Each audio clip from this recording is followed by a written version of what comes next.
ಒಂದು ಕಾಲದಲ್ಲಿ ಹೇಗಿತ್ತು ಅಂತಂದರೆ ಶಿವನೇ ದೊಡ್ಡವನು ಅಂತ ಒಂದಿಷ್ಟು ಜನ, ನಾರಾಯಣನೇ ಸರ್ವೋತ್ತಮ ಅಂತ ಮತ್ತೊಂದಿಷ್ಟು ಜನ, ದೇವಿನೇ ಶ್ರೇಷ್ಠಳು ಅಂತ ಮತ್ತೊಂದು ಗುಂಪು. ಇವ್ರ ಮಧ್ಯೆ ಗಲಾಟೆ ಇತ್ತು. ಎಷ್ಟು ತಾರಕಕ್ಕೆ ಇರಿತ್ತು ಅಂತಂದರೆ ನಾವು ನಂಬಿರ್ತಕ್ಕಂತಹ ದೈವನೇ ಶ್ರೇಷ್ಠ ಅಂತ ಹೇಳಿ ಹೊಡೆದಾಟವೇ ನಡೆದುಬಿಟ್ಟಿತ್ತು. ಇಂತಹ ಸಂದರ್ಭದಲ್ಲಿ ಸಾಮಾನ್ಯ ಜನರಿಗೆ ಬಹಳ ಗೊಂದಲ ಇತ್ತು. ನಾವು ಯಾವ ದೇವರನ್ನ ಪೂಜೆ ಮಾಡಬೇಕು? ಗಣಪತಿನ ಮಾಡಬೇಕಾ, ಶಿವನ್ ಮಾಡಬೇಕಾ, ವಿಷ್ಣುನ್ ಮಾಡಬೇಕಾ, ದೇವಿನ ಮಾಡಬೇಕಾ? ಯಾವ ದೇವರನ್ನ ಪೂಜೆ ಮಾಡಬೇಕು? ಯಾವ ದೇವರಿಂದ ಎಲ್ಲ ಸೃಷ್ಟಿ ಆಯಿತು? ಯಾರು ಸರ್ವೋತ್ತಮ ಅಂತ ಬಹಳ ಗೊಂದಲ ಇತ್ತು. ನೀವು ಯಾರನ್ನಾದರೂ ಪೂಜೆ ಮಾಡಿ, ಗಣಪತಿನಾದರೂ ಮಾಡಿ, ಶಿವನಾದರೂ ಮಾಡಿ, ವಿಷ್ಣುನಾದರೂ ಮಾಡಿ, ದೇವಿನಾದರೂ ಮಾಡಿ, ಯಾವುದೇ ದೇವರಿಗೆ ಪೂಜೆ ಮಾಡಿದ್ರು ಅದೆಲ್ಲ ತಲುಪೋದು ಒಂದೇ ಚೈತನ್ಯಕ್ಕೆ. ಇರೋದೇ ಒಂದು ಚೈತನ್ಯ. ಆ ಒಂದು ಚೈತನ್ಯವೇ ಬೇರೆ ಬೇರೆ ರೂಪದಲ್ಲಿ ಪ್ರಕಟ ಆಗ್ತಿರೋದು. ಆ ಒಂದು ಚೈತನ್ಯನೇ ಗಣಪತಿ, ಆ ಒಂದು ಚೈತನ್ಯನೇ ಶಿವ, ಅದೇ ಚೈತನ್ಯನೇ ವಿಷ್ಣು, ಅದೇ ಚೈತನ್ಯವೇ ದೇವಿಯಾಗಿರ್ತಕ್ಕಂಥದ್ದು ಅಂತ ನಮಗೆಲ್ಲ ಮನದಟ್ಟಾಗುವಂತೆ ಸ್ಪಷ್ಟವಾಗಿ ತಿಳಿಸ್ಕೊಟ್ಟಿದ್ದು ಶಂಕರ ಭಗವತ್ಪಾದಾಚಾರ್ಯರು. ನೀನು ಗೌಡ ಆಗಿರು, ಕುರುಬ ಆಗಿರು, ಲಿಂಗಾಯತ ಆಗಿರು, ಬ್ರಾಹ್ಮಣನಾಗಿರು, ನೀನು ಯಾರೇ ಆಗಿರು, ಸ್ತ್ರೀ ಆಗಿರು, ಪುರುಷನಾಗಿರು, ನೀನು ಯಾರಾದರೂ ನಿನ್ನಲ್ಲಿರೋ ಆತ್ಮ ಚೈತನ್ಯ ಪರಮಾತ್ಮನೇ, ನಿನ್ನಲ್ಲಿರೋ ಆತ್ಮ ಚೈತನ್ಯ ಶುದ್ಧ ಪರಮಾತ್ಮ ಅಂತ ಹೇಳಿ ಎಲ್ಲರೂ ಸಮಾನ ಅಂತ ತಾತ್ವಿಕವಾಗಿ ನಿರೂಪಿಸಿದ್ದು ಶಂಕರ ಭಗವತ್ಪಾದಾಚಾರ್ಯರು.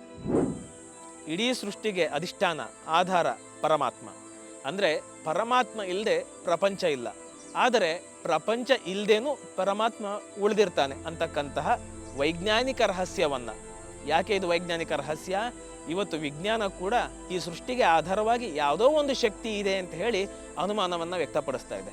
ಆ ಶಕ್ತಿನ ಗ್ರಾವಿಟಿ ಅಂತನಾದರೂ ಕರಿಬೋದು, ಎನರ್ಜಿ ಅಂತನಾದರೂ ಕರಿಬೋದು, ಬ್ಲ್ಯಾಕ್ ಹೋಲ್ ಅಂತನಾದರೂ ಕರಿಬೋದು. ಆದರೆ ವಿಜ್ಞಾನ ಕೂಡ ತನ್ನ ಅನುಮಾನವನ್ನು ವ್ಯಕ್ತಪಡಿಸ್ತಾ ಇದೆ. ಮತ್ತು ಇದು ಸಾಮಾನ್ಯವಾಗಿ ಮನುಷ್ಯನ ಬುದ್ಧಿಗೆ ಇಟ್ಟೋಗ್ತಕ್ಕಂಥದ್ದಲ್ಲ, ಹಾಗೆ ಸುಮ್ಮನೆ ಹೊಳಿತಕ್ಕಂಥದ್ದೂ ಅಲ್ಲ. ಇದು ಇಂದ್ರಿಯಾತೀತ, ಇಂದ್ರಿಯಗಳನ್ನು, ಬುದ್ಧಿಯನ್ನು ಮೀರಿರ್ತಕ್ಕಂತಹ ರಹಸ್ಯವಾದಂತಹ ವಿಚಾರ. ಹಾಗೆ ಇಡೀ ಸೃಷ್ಟಿಗೆ ಪರಮಾತ್ಮನ ಆಧಾರ ಇದೆ. ಆ ಪರಮಾತ್ಮನ ಆಧಾರ ಇರೋದ್ರಿಂದಲೇ ಈ ಸೃಷ್ಟಿ ಇದೆ ಅಂತಕ್ಕಂತಹ ವೈಜ್ಞಾನಿಕ ರಹಸ್ಯವನ್ನು ನಮ್ಮೆಲ್ಲರಿಗೂ ತಿಳಿಸ್ಕೊಟ್ಟಿದ್ದು ಶಂಕರ ಭಗವತ್ಪಾದಾಚಾರ್ಯರು. ದೇವರ ಆಕಾರದ ಬಗ್ಗೆ ಬಹಳ ಜನಕ್ಕೆ ಗೊಂದಲ ಇರುತ್ತೆ. ದೇವರಿಗೇನು 2 ಕೈ ಇದೆಯಾ, 4 ಕೈ ಇದೆಯಾ, 16 ಕೈಗಳಿದಾವ ಅಂತ.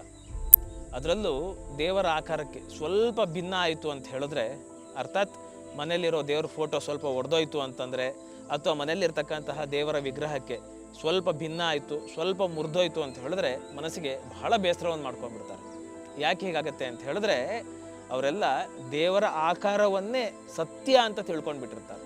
ಅಂದರೆ ನಾವು ಯಾವ ದೇವರ ಒಂದು ಚಿತ್ರವನ್ನು ನೋಡ್ತಿರ್ತೀವಿ, ಮೂರ್ತಿಯನ್ನು ನೋಡ್ತಿರ್ತೀವಿ, ಅದೇ ಆಕಾರ ಸತ್ಯ ಅಂತ ಹೇಳಿ ನಂಬಿಟ್ಟಿರ್ತಾರೆ. ವಾಸ್ತವವಾಗಿ ದೇವರು ಪರಮಾತ್ಮ ನಿರಾಕಾರ, ಆಕಾರಗಳನ್ನು ಮೀರಿರ್ತಕ್ಕಂಥವ್ನು.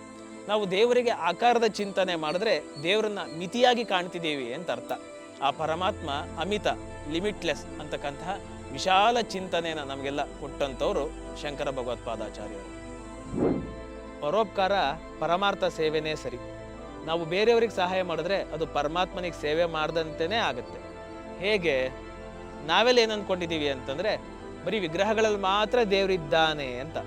ಹಾಗಲ್ಲ, ಪ್ರತಿಯೊಬ್ಬರಲ್ಲೂ ಇರ್ತಕ್ಕಂತಹ ಆತ್ಮ ಅದು ಪರಮಾತ್ಮನೇ. ಹಾಗಾಗಿ ದೀನರಿಗೆ, ಕಷ್ಟದಲ್ಲಿರ್ತಕ್ಕಂಥವ್ರಿಗೆ ಸಹಾಯ ಮಾಡಿದ್ರೆ ಅವರಲ್ಲಿರೋ ಆತ್ಮ ಪರಮಾತ್ಮನೇ ಆಗಿರುವಾಗ ಅದು ಪರಮಾತ್ಮನ ಸೇವೆನೇ ಆಗುತ್ತಲ್ಲ. ಈ ಘನ ಸತ್ಯವನ್ನು ನಮಗೆಲ್ಲ ತಿಳಿಸ್ಕೊಟ್ಟಿದ್ದು ಶಂಕರ ಭಗವತ್ಪಾದಾಚಾರ್ಯರು. ಈ ಪ್ರಪಂಚ ಮಿಥ್ಯೆ ಅಂತಂದರೆ ಈ ಪ್ರಪಂಚ ಇದ್ದಂತೆ ಇರಲ್ಲ, ಬದಲಾಗ್ತಾ ಇರುತ್ತೆ. ಅಂದರೆ ಈ ಪ್ರಪಂಚದಲ್ಲಿರೋ ಪ್ರತಿಯೊಂದು ವಸ್ತು, ಪ್ರತಿಯೊಬ್ಬ ವ್ಯಕ್ತಿ, ಪ್ರತಿಯೊಂದು ಮನಸ್ಸು ಕ್ಷಣ ಕ್ಷಣಕ್ಕೂ ಬದಲಾಗ್ತಾ ಇರುತ್ತೆ. ಹಾಗಾಗಿ ನಾವೇನಾದರೂ ನಮ್ಮ ಸಂತೋಷಕ್ಕಾಗಿ ಈ ಬದಲಾಗ್ತಕ್ಕಂತಹ ವಸ್ತು, ವ್ಯಕ್ತಿ, ಮನಸ್ಸಿನ ಮೇಲೆ ಅವಲಂಬನೆ ಆದರೆ ನಮಗೆ ದುಃಖ ಕಟ್ಟಿಟ್ಟ ಬುತ್ತಿ. ಹಾಗಾಗಿ ಈ ಪ್ರಪಂಚವನ್ನು ಮಿಥ್ಯೆ ಅಂತ ಅರ್ಥ ಮಾಡಿಕೊಂಡು ಮೋಹಕ್ಕೆ ಒಳಗಾಗಬೇಡಿ ಅಂತ ಎಚ್ಚರಿಕೆಯ ಸಂದೇಶ ಕೊಟ್ಟಿದ್ದು ಶಂಕರ ಭಗವತ್ಪಾದಾಚಾರ್ಯರು. ನಾವೆಲ್ಲ ಪ್ರತಿಯೊಬ್ಬರು ಯಾತಿಕಾಗಿ ಹಾತೊರಿತೀವಿ ಅಂತಂದರೆ ಸುಖಕ್ಕಾಗಿ, ಆನಂದಕ್ಕಾಗಿ. ಆ ಆನಂದ ಬೇಕು ಅಂತಲೇ ಹೇಳಿ ನಾನಾ ಥರ ಕಾರ್ಯಗಳನ್ನು ಮಾಡ್ತಾ ಹೋಗ್ತಿದ್ದೀವಿ. ಆದರೆ ನಿಜವಾಗ್ಲೂ ನಮಗೆಲ್ಲ ಜೀವನದಲ್ಲಿ ನಾವೆಲ್ಲ ಸಂತೃಪ್ತರಾಗುವಷ್ಟು ಆನಂದ ಸಿಗ್ತಿದೆಯಾ ಅಂತ ಕೇಳಿದ್ರೆ ಯಾವಾಗಲೂ ಪ್ರಶ್ನಾರ್ಥಕ ಚಿಹ್ನೆನೇ, ಇಲ್ಲ ಅಂತಲೇ ಹೇಳ್ಬೋದು. ಹಾಗಾದರೆ ಆ ಆನಂದ ಸಿಗಬೇಕು ಅಂತಂದರೆ ಏನು ಮಾಡಬೇಕು ಅಂತ ಹೇಳಿದ್ರೆ ಏನೇನೂ ಮಾಡಬೇಕಾಗಿಲ್ಲ, ಏನೂ ಮಾಡೋದು ಬೇಡ. ಸಹಜವಾಗಿ ಇದ್ಬಿಟ್ರೆ ಸಾಕು, ಆ ಘನವಾದ ಆನಂದ, ಸಂತೃಪ್ತತೆಯ ಆನಂದ ಸಿಗತ್ತೆ ಅಂತ. ಹೇಗೆ ಹೇಗೆ ಅಂತಂದರೆ, ಆ ಆನಂದ ಯಾವುದೋ ಒಂದು ಕಾರ್ಯ ಮಾಡೋದ್ರಿಂದ ಬರೋದಿಲ್ಲ. ನಿಮ್ಮ ಆತ್ಮ ಸ್ವರೂಪವೇ ಆನಂದ.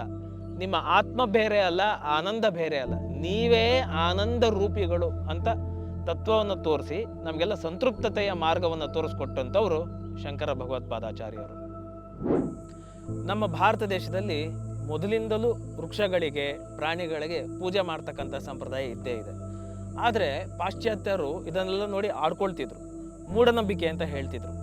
ವಾಸ್ತವವಾಗಿ ಇದು ಮೂಢನಂಬಿಕೆ ಅಲ್ಲ.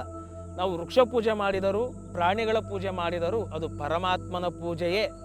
ಯಾಕೆಂತಂದರೆ ಸರ್ವಂ ಖಲ್ವಿದಂ ಬ್ರಹ್ಮ, ವೃಕ್ಷಗಳಲ್ಲೂ ಪ್ರಾಣಿಗಳಲ್ಲೂ ಇರ್ತಕ್ಕಂತಹ ಚೈತನ್ಯ ಆತ್ಮ ಪರಮಾತ್ಮನೇ ಅಂತ ಹೇಳಿ ಈ ಸೃಷ್ಟಿಯಲ್ಲಿ ಯಾವುದೂ ತುಚ್ಛ ಇಲ್ಲ, ಪ್ರತಿಯೊಂದು ಪೂಜನೀಯ ಅಂತ ತೋರಿಸ್ಕೊಟ್ಟಿದ್ದು ಶಂಕರ ಭಗವತ್ಪಾದಾಚಾರ್ಯರು.